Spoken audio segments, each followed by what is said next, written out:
महाराष्ट्र की सियासत में दोनों ही गठबंधन सीटों के बंटवारे को लेकर परेशान दिखाई दे रहे हैं। जहां बीजेपी शिवसेना के बीच विवाद के बाद सामने आया है, वहीं महाविकास आघाड़ी के बीच भी लोकसभा चुनाव से पहले सीटों के बंटवारे को लेकर खींचतान की खबरें हैं।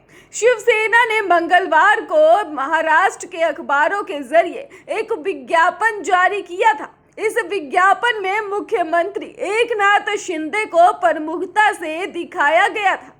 इसके बाद चर्चा का दौर शुरू हुआ कि प्रदेश सरकार में एकनाथ शिंदे का कद ज्यादा बड़ा है या डिप्टी सीएम देवेंद्र फडणवीस ज्यादा प्रभाव रखते हैं, और आखिर 2024 में चुनाव की कमान कौन संभालेगा।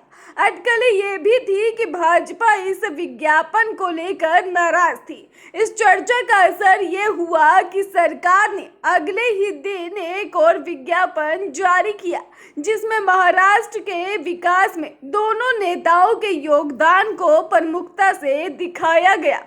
ऐसे में 2024 के लोकसभा चुनाव से पहले दोनों दलों के बीच सीटों के बंटवारे को लेकर भी मतभेद सामने आ सकते हैं, क्योंकि दोनों ही दल ज्यादा से ज्यादा सीटों पर नजर गड़ाए हुए हैं। जहां भाजपा महाराष्ट्र के बीजेपी प्रमुख चंद्रशेखर बावनकुले ने कहा कि हम 48 में से 45 लोकसभा सीटें जीतेंगे, वहीं शिवसेना शिंदे गुट ने भी 22 सीटों पर चुनाव लड़ने की बात कही है।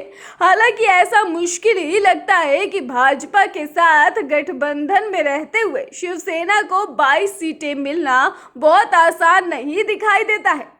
शिवसेना के बयानों के जरिए ये जाहिर किया है कि वो उन 19 लोकसभा सीटों पर चुनाव लड़ेंगे जहां पिछले चुनाव में उन्हें जीत मिली थी।